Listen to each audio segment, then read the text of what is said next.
즉 세계적으로 우상향하는 유일한 국가, 지구상에서 가장 강한 주식이 미국에 몰려 있음에도 불구하고 미국인들의 평균 20년 연평균 수익률은 2%라고 합니다. 안녕하세요. 웅덩이 매매법 레버리지 ETF 장기 투자자 디벨로몽입니다. 어제 뉴욕 증시는 미 의회가 부채 한도로 일시 증액하는데 합의했다는 소식에 상승했는데요. 다우와 나스닥은 1% 상승해 주었고 S&P 500은 0.8% 상승해 주었습니다. 며칠째 증시가 웅덩이 매매법 3차 매수 타이밍까지 온 후 반등해주는 그림을 보여주고 있는데요. 웅덩이 매매법 신규 진입을 하신 분들 중 분할 매수를 원칙대로 열심히 했다면 계좌가 양전했거나 보합까지 올라오셨을 겁니다. 어제 한 가지 증시 흐름에 아쉬웠던 점을 좀 보면 장 막판에 상승분을 일부 토해내면서 차트로는 윗꼬리가 달린 차트를 보여주었고 S&P 500은 딱 하락 추세선에 저항선을 뚫지 못하고 막히는 그림을 보여주면서 마감했는데 그 부분이 정말 너무 아쉬웠습니다. 이날 시장은 연방정부의 부채 한도를 일시 증액하는 데 의회가 합의했다는 소식에 미국의 디폴트 위험에 대한 악재가 일시적으로 해소되면서 긍정적으로 반응했는데요. 민주당 상원 원내대표는 우리는 합의를 이뤘다라며 법안 표결을 언급하며 이것이 이르면 오늘 마무리되길 바란다 라고 말했습니다. 이번 합의안에는 부채 한도를 4,800억 달러 상향하는 내용이 담겼는데 기존 부채 한도는 28조 4천억 달러로 이번 합의로 부채 한도는 28조 8,800억 달러로 높아지게 됐습니다. 다만 일시 증액 합의이기 때문에 한도 적용은 오늘 12월 3일까지입니다. 국채 가격은 안전자산 선호 심리가 완화되면서 하락했는데요. 이 영향으로 10년물 국채 금리는 1.57%를 넘어섰습니다. 다만 가파른 금리 상승에도 불구하고 위험 선호 심리가 유지되면서 기술주들은 반등했는데요. 이제 일시적으로 미국 부채 한도 협상이라는 악재가 해소되면서 저는 현재 미국 10년물 국채 금리의 움직임이 가장 중요하다고 생각합니다. 대체 이 상승세가 어디까지 올라가는 건지, 전 고점을 뚫고 정말 2%까지 올라가는 건지, 그리고 만약 그렇게 된다면 시장은 어디까지 반응하고 하락할 것인지를 지켜보고 있습니다. 다행인 건 아직 4차 매수 타이밍이 오지도 않고 반등해줘서 현금이 약 10% 정도 있다는 겁니다.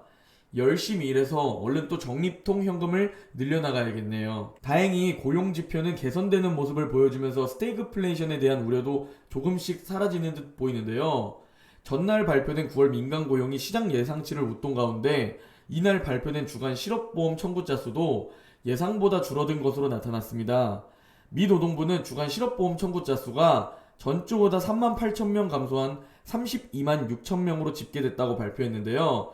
이는 전문가 예상치를 밑도는 수준이며 개선된 모습을 보여주고 있습니다. 시장은 오늘 9시 반에 발표되는 미국의 9월 비농업 신규 고용을 주목하고 있는데요. 오늘 9시 반 고용지표가 어떻게 발표되는지 지켜봐야 될 듯 합니다. 그리고 우리는 이번 9월에 조정받을 때 시장의 악재들을 좀 정리해보면 끝나지 않은 헝다그룹 사태에 대한 불안감, 미중 무역 갈등, 미국 부채 한도 협상, 그리고 인플레이션, 스태그플레이션에 대한 우려, 테이퍼링과 금리 인상에 대한 두려움으로 나눌 수 있었는데요. 여기서 헝다그룹 사태와 미중 무역 갈등은 이제 시장에서는 크게 중요하게 여기지 않는 듯하고 미국 부채 한도 협상은 어제 합의를 이루면서 일시적으로 해소가 되었습니다.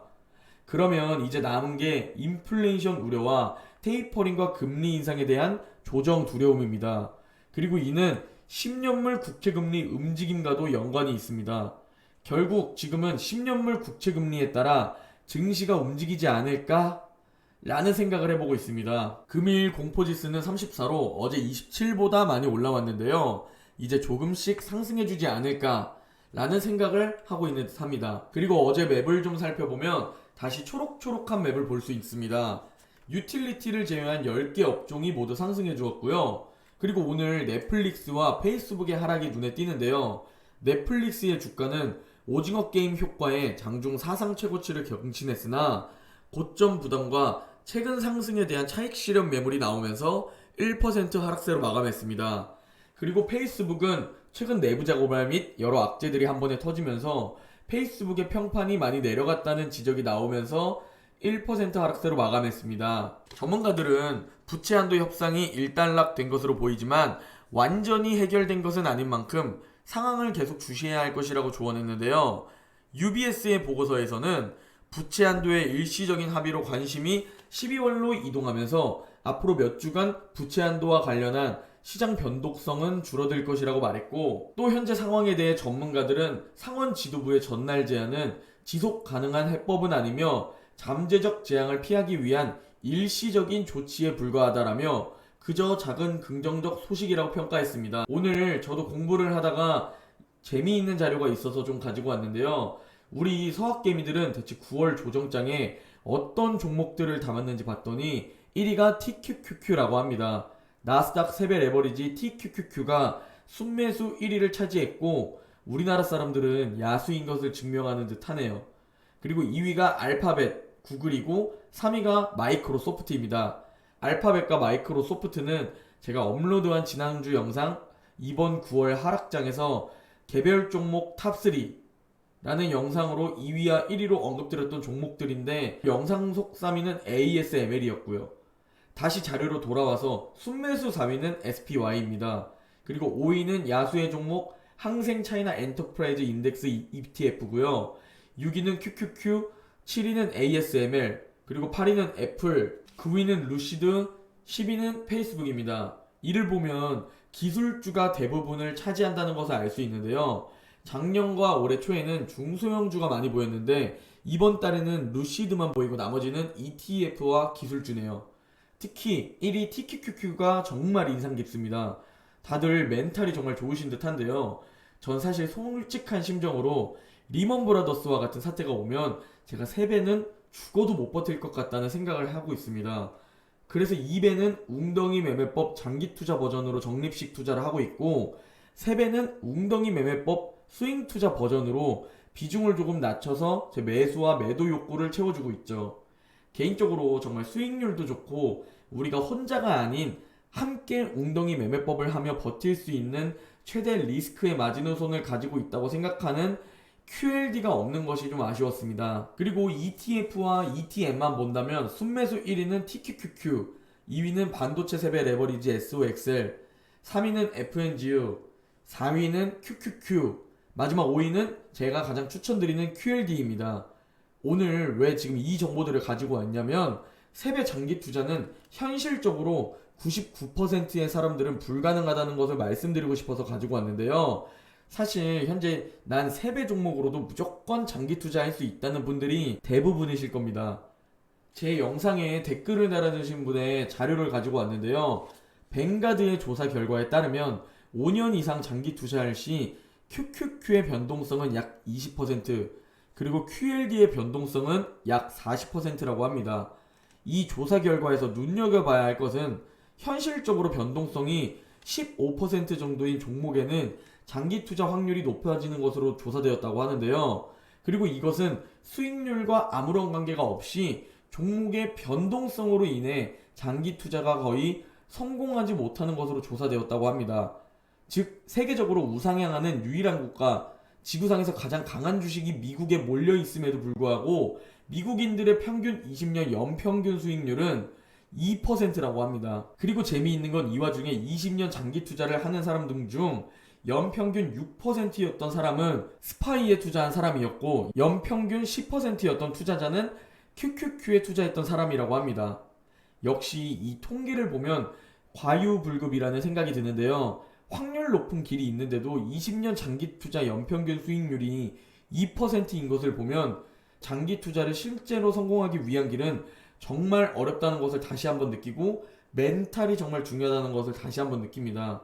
여러분들이 정말 TQQQ, QLD에 투자해서 갑자기 대폭락장이 찾아와도 웅덩이 매매법대로 원칙을 지키면서 적립할 수 있을지 다시 한번 스스로에게 물어보는 시간을 가져보는 게 중요할 듯 합니다. 자, 이제 웅덩이 매매법 장기 투자 현재 매수 타이밍에 대해 설명드리려고 하는데요. 먼저 나스닥 2배 레버리지 QLD입니다. 저는 61선 부근에서 웅덩이 매매법 2차 매수 비중은 모두 이미 분할 매수 완료했고요. 현재 121선 부근에서 웅덩이 매매법 3차 매수 타이밍이 와서 현재 분할 매수 중입니다. QLD는 분할 매수 약 5일차이며 약 10거래일 동안 3차 매수 비중을 분할 매수할 계획을 가지고 있고 현재 매수 중입니다. 전 5거래일 정도 더 매수해야 하고요. 그리고 어제처럼 오르는데도 매수해야 하냐라는 질문들이 꽤 많은데요. 어차피 어제도 오늘도 아직 웅덩이일 뿐입니다. 정해진 비중, 정해진 기간은 상승해줘도 매수, 떨어져도 매수입니다. 더 떨어질지 앞으로 그냥 상승해줄지 아무도 모르기 때문에 그냥 해당 박스권 내에서 원칙대로 매수하는 겁니다. 다음은 S&P 500 이벨 에버리지 SSO입니다.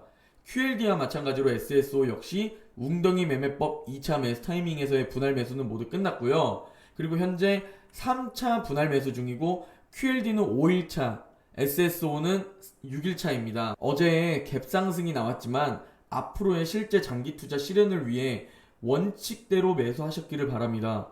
저도 어제 상승했는데도 웅줍했습니다. 수익률보다 중요한 게 수익금입니다.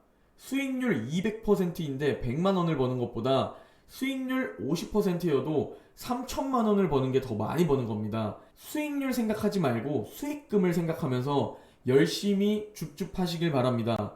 오늘 영상은 여기까지입니다. 모두 좋은 하루 보내시고 내일 영상에서 뵙겠습니다.